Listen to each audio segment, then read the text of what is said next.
Section 4. You will hear a lecture about how to choose flooring materials. First, you have some time to look at questions 31 to 40.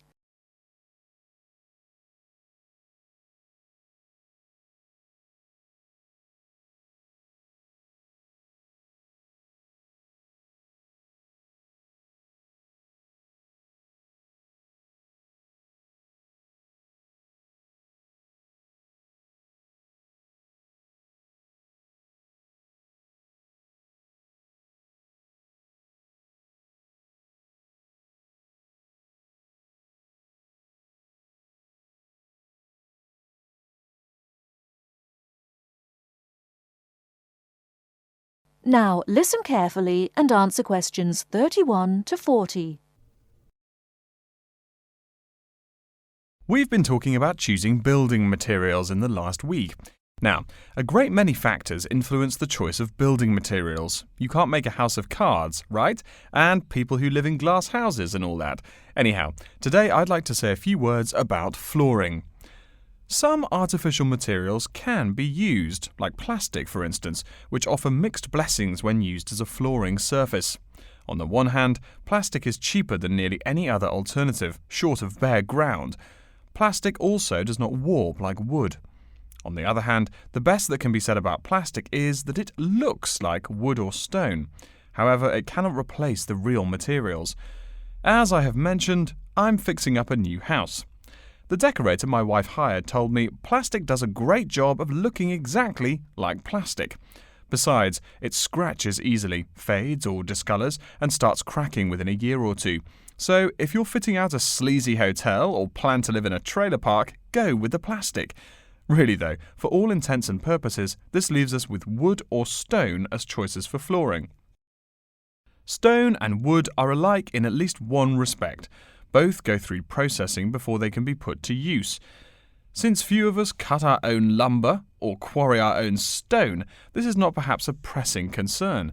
Still, do-it-yourselfers would do well to remember to buy only properly seasoned wood. Unseasoned wood warps, and a warped floor quickly becomes firewood, and its owner quickly becomes poorer. Likewise, except for dull-hued materials like slate or sandstone, most stone floors are polished before installation.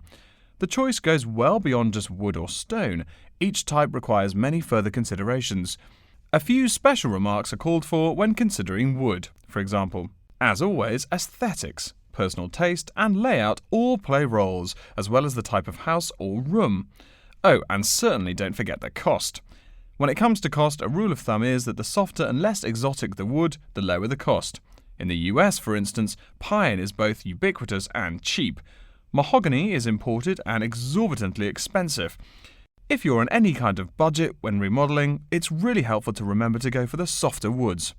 Aside from cost, there are still lots of different factors that are important in choosing the best flooring for the job.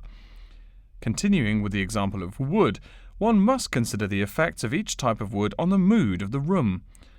When selecting the best wood to use, particular attention needs to be paid to its grain patterns, texture, and color. In rooms where relaxation or deep thought is the aim, say bedrooms or the study, dark, strong-grained woods are the rule. Here, the grain ought to match the furniture for a feeling of homogeneity. In rooms where activity and motion are typical, the dining room or living room, lighter, finer-grained lumber is more suitable. In such a setting, the wood grain might be useful in offering a contrast to the furniture. This leads to a feel of subconscious excitement in keeping with the room's function. In either case, though, consult a decorator. It is a decorator's job to know what materials to use to fit the function of the room.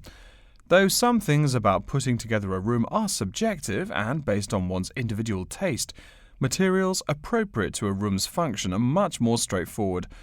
A decorator takes the needs of the customer and uses a mathematical formula rather than subjective words. Since feelings vary from person to person, verbal descriptions of wood types tend to be ambiguous. You want the wood you select, not something approximate. And if you do decide to do it yourself, remember that all wood must be treated with preservatives to enhance its appearance and preserve its natural beauty. In the case of stone, or quarry tile, as flat-cut flooring stone is properly called, a new set of considerations must be weighed up. Simple colour aside, the degree of reflection must be kept in mind. This is called the reflectance rate, which is expressed in a number between 0.0 and 1.0, depending on the amount of light it reflects. At one end of the scale is polished silver. At a rating of 1.0, this shiny surface reflects nearly all of the light directed at it. Numbers closer to 0 describe materials that absorb more light.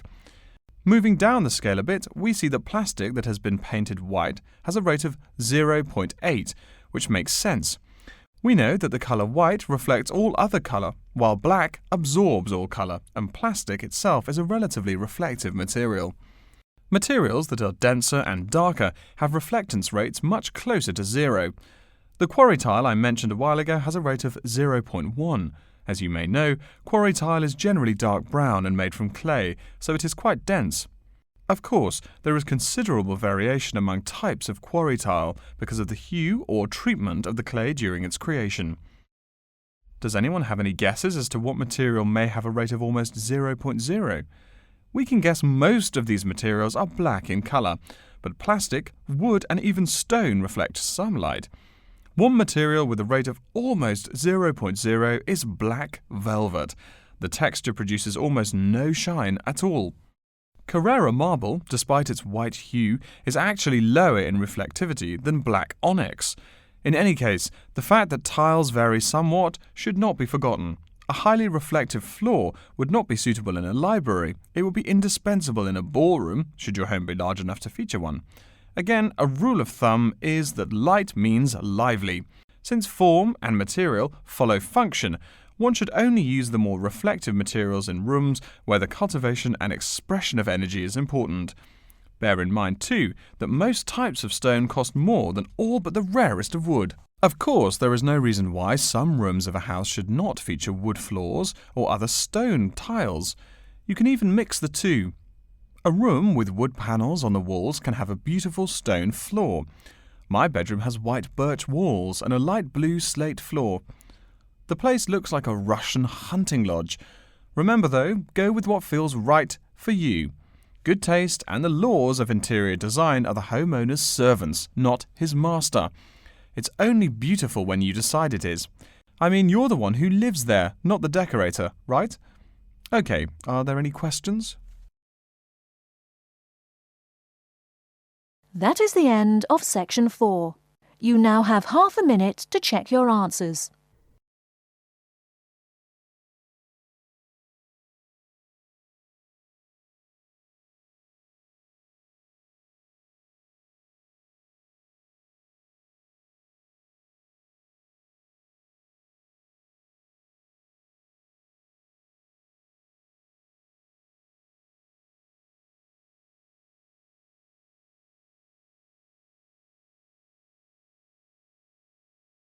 That is the end of the listening test. In the IELTS test, you will now have 10 minutes to transfer your answers to an answer sheet.